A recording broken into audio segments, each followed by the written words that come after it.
তারেক নেওয়াজ কিছুক্ষণ আগে মাইরাকে ডেকে রেডি হতে বলেছে হসপিটাল নিয়ে যাবার জন্য। গতকাল বিড়ালের খামচিতে একটা বাড়তি কাজ হয়ে আছে। মাইরা তারেক নেওয়াজের কথা চুপচাপ মেনে দ্রুত রেডি হয়ে নিল। সে গোসল করে বেরিয়ে ঘরের চারিপাশে চোখ বুলালো, ইরফানকে কোথাও দেখল না। মাইরা মনে মনে স্বস্তিই পেল। উনি ঘরে থাকলে রেডি হতে অনেক ঝামেলা পোহাতে হয়। রেডি হয়ে ঘর থেকে বেরিয়ে নিচে নেমে এলো। এখন পর্যন্ত সে মোটামুটি খুশি, তবে ইনায়ার জন্য মন খারাপ হয়। যদিও আগামীকাল নাকি ইনায়া আপু এখানে আসবে, এই ভেবে একটু খুশি খুশি লাগছে। ভাবনার মাঝেই ঘর থেকে তারেক নেওয়াজ বেরিয়ে আসে। এগিয়ে এসে মাইরের মাথায় হাত দিয়ে বলে, রেডি হয়েছ আম্মু? মাইরা মাথা নেড়ে বলে, জি বাবা, চলুন। তারেক নেওয়াজ মাইরার হাতের কবজি ধরে এগিয়ে গেলেন। মাইরা হেসে তারেক নেওয়াজের সাথে পা মেলায়। গেটের বাইরে পা রাখলে মনটা কেমন যেন বিষণ্ণতায় ভরে যায়। আজ থেকে প্রায় অনেকগুলো মাস তার প্রতিটা প্রয়োজনে ইরফান ছিল। সব কাজে ইরফান থাকতো, এখন নেই কেন? ভার্সিটি থেকে সে আসলো, এরপর কোথায় গেল? কোনো কাজে গিয়েছে? কিন্তু তাকে নিয়ে গিয়ে ইঞ্জেকশন দিয়ে এনে কাজ করা যেত না? মাইরার ভীষণ মন খারাপ হলো। সবসময় তার প্রতিটি প্রয়োজনে ইরফানকে পাশে পাওয়ার পর হঠাৎ ইরফানের জায়গায় অন্য কাউকে পেয়ে মেয়েটার ভীষণ মন খারাপ হয়। পা চলছে, তবে দৃষ্টি থেমে নেই। চোখ ঘুরিয়ে ঘুরিয়ে দেখছে তিনি কোথায়। ভাবলো হয়তো সত্যি কোনো ইম্পর্টেন্ট কাজে গিয়েছে।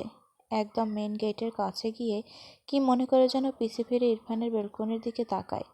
এবারেও হতাশ হয়ে বেলকনিতে ইরফানকে না দেখতে পেয়ে ঘাড় ঘুরিয়ে সামনে তাকাতে গিয়েও তাকালো না। দৃষ্টি উপর দিকে উঠলে ছাদের কোনায় ইরফানকে দাঁড়িয়ে থাকতে দেখে মাইরা বিস্ময় দৃষ্টিতে তাকিয়ে থাকে। পায়ের গতি কমল, অবাক হয়ে ইরফানের দিকে চেয়ে রইল। সে তো ভেবেছিল লোকটা খুব ইম্পর্টেন্ট কোনো কাজে ব্যস্ত, তাই তাকে নিয়ে যাচ্ছে না। কিন্তু উনি তো কোনো কাজ করছেন না, বরং চুপচাপ দাঁড়িয়ে আছে। মাঝে মাঝে ঠোঁটের ফাঁকে সিগারেট রেখে সিগারেট ফুঁকছে। মাইরা অবাক হয়ে শুধু ইরফানকে দেখল। গাড়িতে ওঠার আগ পর্যন্ত মাইরা ঘাড় ঘুরিয়ে তাকিয়েই রইল ইরফানের দিকে। ভীষণ অভিমান জমল ছোট্ট মনে। সবসময় তার সাথে থাকা মানুষ হঠাৎ সঙ্গ ছেড়ে দিলে যেমন বিশ্রী অনুভূতি হয়, মাইরার তেমনই হলো। তারেক নেওয়াজ গাড়ির ডোর খুলে দিলে মাইরা উঠে বসে। এরপর আবারও জানালা দিয়ে ছাদের দিকে তাকায়। ইরফান এক হাত পকেটে রেখে আরেক হাতে সিগারেট ফুঁকছে, দৃষ্টি মাইরার পানে। মাইরা তাকিয়ে রইল আরও বেশ কিছুক্ষণ। এরপর অভিমানে চোখ জোড়া নামিয়ে নেয়, দৃষ্টি রাস্তার পানে রাখে। সিগারেট খাওয়া তার কাছে বেশি ইম্পর্টেন্ট। মাইরার ইচ্ছে করলো সে ইঞ্জেকশন দেবে না, ইরফান কেন নিয়ে যাবে না তাকে। এইটুকু মানতেই পারছে না মেয়েটা। ভীষণ মন খারাপ নিয়ে আরেকবার ছাদের পানে তাকায়। এখনও ইরফানকে সেভাবেই দাঁড়িয়ে থাকতে দেখে তারেক নেওয়াজ গাড়ি স্টার্ট দেয়। ধীরে ধীরে ইরফান মিলিয়ে যায়। মাইরার অভিমানের পাল্লা ভারী হয়। ইনায়া মন খারাপ করে জানালার ধারে দাঁড়িয়ে আছে। বাড়ির কথা মনে পড়ছে। ফাইজ কোথায় গিয়েছে কে জানে। কাল রাতে কি হয়েছে তার একদমই মনে নেই। সকালে উঠে মাথাটা ভীষণ ভারী ভারী লাগছিল। আজ সারাদিন মাথাটা ভার লেগেছে। ফাইজ সকাল সকাল তাকে সকালের খাবার খাইয়ে কোথায় যেন গিয়েছে, তার সাথে কোনো কথাই বলেনি। ইনায়া আসলে বুঝতে পারছে না ফাইজ কি কোনো কারণে রেগে আছে তার উপর। রাতে কি কিছু হয়েছিল যার ফলে ফাইজ তার উপর রেগে আছে? সে তো কিছু মনেই করতে পারছে না। শুধু মনে আছে সে ফাইজের জন্য বসে অপেক্ষা করেছিল। তারপর যে কি হয়েছে আর মনে নেই। ভাবনার মাঝেই ফাইজের গলার আওয়াজ পায়, লিটল কোয়েন। ইনায়া পিছু ফিরে তাকায়। ফাইজকে কেমন যেন এলোমেলো লাগলো। ফাইজ এগিয়ে আসে। ইনায়া একটা সুতি শাড়ি গায়ে জড়িয়েছে, মাথায় আঁচল টানা। ফাইজ ইনায়াকে দেখে মৃদু হাসল। দু হাতের আজলায় ইনায়ার মুখটা নিয়ে মৃদু স্বরে বলে, কেমন আছো লিটল কোয়েন? ইনায়া অবাক হয়ে তাকায়, একটু চুপ থেকে বলে, ভালো। আপনি কি কোনো কারণে আমার উপর রাগ করেছেন? ফাইজ ইনায়ার গাল থেকে হাত সরিয়ে বিছানায় গিয়ে শটান হয়ে শুয়ে পড়ল। তীব্র হতাশ কণ্ঠে বলে, আই এম সরি লিটল কোয়েন, তোমাকে টাইম দিতে পারছি না। আমি ভীষণ ডিস্টার্ব। আমি ভালো নেই। সুখের দিন বন্ধু ছাড়া পাঞ্ছে লাগে। বন্ধু নেই, তাই তুমি নামক সুখ আমি উপভোগ করতে পারছি না। কি করব?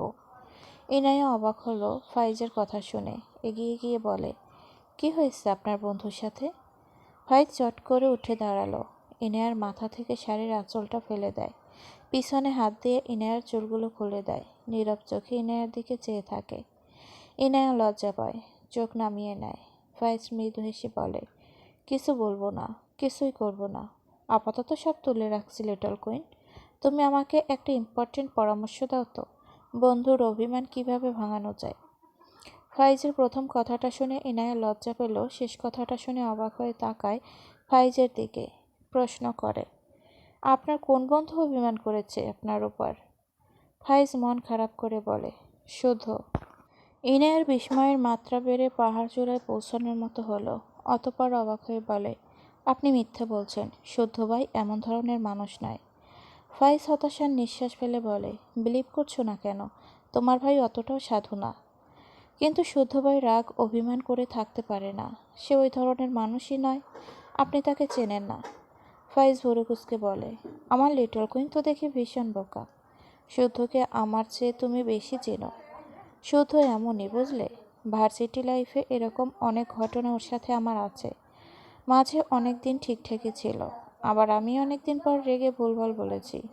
ওরও লেগে গিয়েছে। এখন কি করা যায় ভাবছে। ইনায়ের হঠাৎ শুদ্ধকে জুতো ছুঁড়ে মারার কথা মনে পড়ল। কথাটা মনে আসতেই নিজেই হেসে ফেলল। ফাইজ ভুরুকুচকে বলে, হাসছো কেন? ইনায়া হাসি আটকে বলল, জুতো মারুন, তাহলে শুদ্ধ ভাই খোলস থেকে বেরিয়ে আসবে। ফাইজ বোকা চোখে ইনায়ের দিকে তাকালো।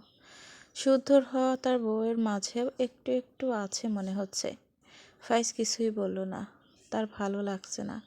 সে সবসময় একটুতে রাগে, কিন্তু এটা নেওয়া যায়। ইরফানও সময় মতো রাগে, কিন্তু ওর কারোর সাথে তুলনা নেই। ওর টপিক বাদ। তবে ফাজিল শুদ্ধ রাগলে ফাইজের ভয় লাগে। একেবারে গার্লফ্রেন্ডের মতো অভিমান রাগ করে বসে থাকে।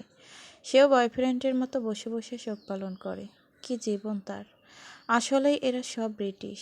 বিয়েটা করলো, সাথে শান্তিও পালালো। তার সুখ শান্তি আশা করাই বোকামি।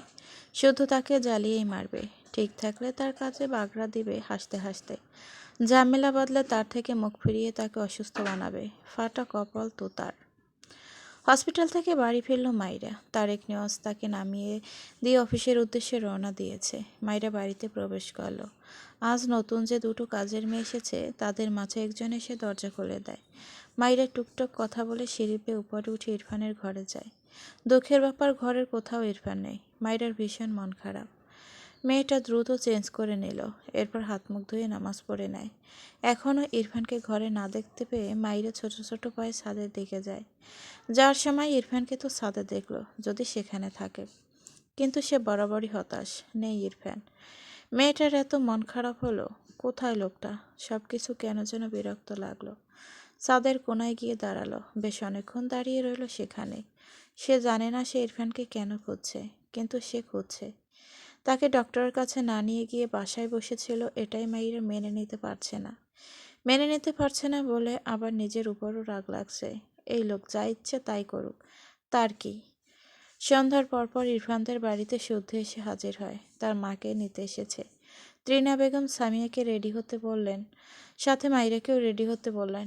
মাইরা ইতস্তত করছিল।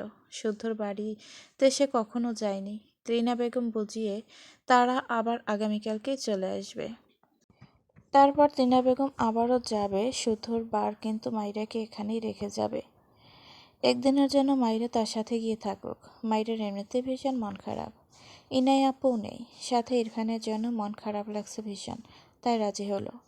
নতুন জায়গায় গিয়ে একটু থাকলে ভালো লাগবে। তাছাড়া ত্রিনা বেগম তো তার নিজের মানুষের মতো, তার সাথে যাতে ইতস্তত হওয়ার কিছু নেই। তাই ঝটপট রেডি হয়ে সামিয়া, মাইরা আর ত্রিনা বেগম শুদ্ধর সাথে বেরিয়ে পড়ে। শুদ্ধ গাড়ি চালানোয় ব্যস্ত, মুড অফ তার। হঠাৎই মাথায় কিছু আসলো। মিটিমিটি হেসে মাইরার উদ্দেশ্যে বলে, সিসিটিভি কেমন আছো? মাইরা ভুরুকুচকে বলে, সিসিটিভি কে ভাইয়া? তুমি। আর কে আছে এই ক্রেডিট নেয়ার? মাইরা মুখ ছোট ছোট করে বলে, কেমন অদ্ভুত নাম। মাইরের পাশে বসে থাকা সামিয়া হেসে ফেলল। শুদ্ধ আবারও বলে, ইরফান কোথায় জানো? মাইরার মুখ চোখ উৎফুল্লতা দেখা দেয়। বিচলিত কণ্ঠে বলে, উনি কোথায় ভাইয়া? শুধু শব্দ করে হেসে ফেলে। মাইরা থতমত খেয়ে যায়। আমতা আমতা করে বলে, উনি যেখানেই থাকুক। নেই ভালো হয়েছে। নয়তো আমাকে আপনাদের বাড়ি যেতে দিত না। শুদ্ধ বাঁ হাতে গাড়ির স্টিয়ারিং ঘোরায়, ডান হাতে পকেট থেকে ফোন বের করে মিটিমিটি হেসে বলে, ইরফান একটা ভয়ঙ্কর মিটিংয়ে আছে মাইরা। মাইরা ভুরু কুঁচকে বলে, ভয়ঙ্কর মিটিং আবার কেমন? তোমার জন্য ভয়ঙ্কর মিটিং, আমাদের জন্য একদম সাদামাটা। ত্রিনা বেগম ছেলের পাশের সিটে বসে এগিয়ে গিয়ে শুদ্ধর কান টেনে বলে, এই বাদর, ওকে জ্বালাচ্ছিস কেন? শুদ্ধ মুখ ছোট করে বলে, উফ মা, কান ছাড়ো। আমি সবসময় সবাইকে টাটকা খবর দিই, তাই সবাই আমাকে ভিলেন ভাবে। এসব কী নীতি? ত্রিনা বেগম শুদ্ধর কান ছেড়ে বলে, তো টাটকা খবর মানেই তো অপর পাশের মানুষ শুধু জ্বলবে। শুদ্ধ হেসে ফেলল, কিন্তু মাইরা হাসল না। সামিয়া মেয়েটা শুদ্ধর দিকে চেয়ে আছে। শুদ্ধকে তার ভালো লাগে, ভীষণ মজার মানুষ সে। কিন্তু সে ফারাহাকে শুদ্ধর সাথে দেখার পর থেকে তার মন খচখচ করে কেন যেন। ত্রিনা বেগমকে বলেন, তিনি বলে এরকম কিছু না। ত্রিনা বেগমের কথায় যদিও সামিয়া মেয়েটা স্বস্তি পায়, তবে পুরোপুরি না। সামিয়ার মনে প্রশ্ন জাগে, শুদ্ধ কি তাকে চেনে না? তার সাথে যে শুদ্ধর বিয়ে ঠিক, এটা কি শুদ্ধ জানে না? মেয়েটা বুঝল না, শুদ্ধ তাকে দেখেনি, কথা বলা তো দূর, তাকে চেনে না এজন্য কথা বলে না, নাকি অ্যাভয়েড করে, এটা সে বুঝতে পারে না। কিছুক্ষণের মাঝে শুদ্ধ তাদের বাড়ির সামনের গাড়ি ব্রেক কষে। বাড়ির ভেতর গিয়ে শুদ্ধ ইরফানের ফোনে কল করে, রিসিভ হলো না। শুদ্ধ ইরফানের ফোনে মেসেজ করে, মাইরাকে আমার বাসায় এনেছি, এখন আমার চাচাতো ভাইকে আনতে যাচ্ছি, বুঝলি? মাইরার থেকে 3 বছরের বড়। How cute matching. 2 মিনিট না যেতেই শুদ্ধর ফোনে কল আসে ইরফানের। শুদ্ধ রিসিভ করলো। ওপাশ থেকে ইরফান রেগে বলে, তোকে ছাড়বো না আমি। শুদ্ধ দুঃখ দুঃখ মুখ করে বলে, আমি বুঝলাম না, তুই আর ফাইজ আমাকে ছাড়তে চাস না কেন? আমি না হয় বিয়ে করিনি, তাই এতিম, কিন্তু তোরা তো বিয়ে করেছিস বাবা। বউয়ের হক বন্ধুকে দিতে চাস? স্যার, তোদের নিয়ে আমি আর পারছি না বাপু। ইরফান বিরক্ত হয়ে বলে, তোর ভাইকে আনবি না ওখানে, নয়তো ওকেও ছাড়বো না বলে দিচ্ছি।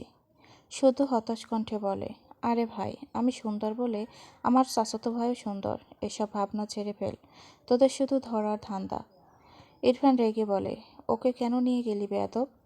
শুদ্ধ নিঃশব্দে একটু হেসে নিল, এরপর নিজেকে সামলে বলে, কার কথা বলছিস বাবু? ইরফান দাঁত কিরমির করল, ফোঁস করে শ্বাস ফেলে বলে, বাড়ি গিয়ে যেন আমার বউকে আমার ঘরে পাই। বলেই খট করে কল কেটে দিল। শুদ্ধ হেসে ফেলল।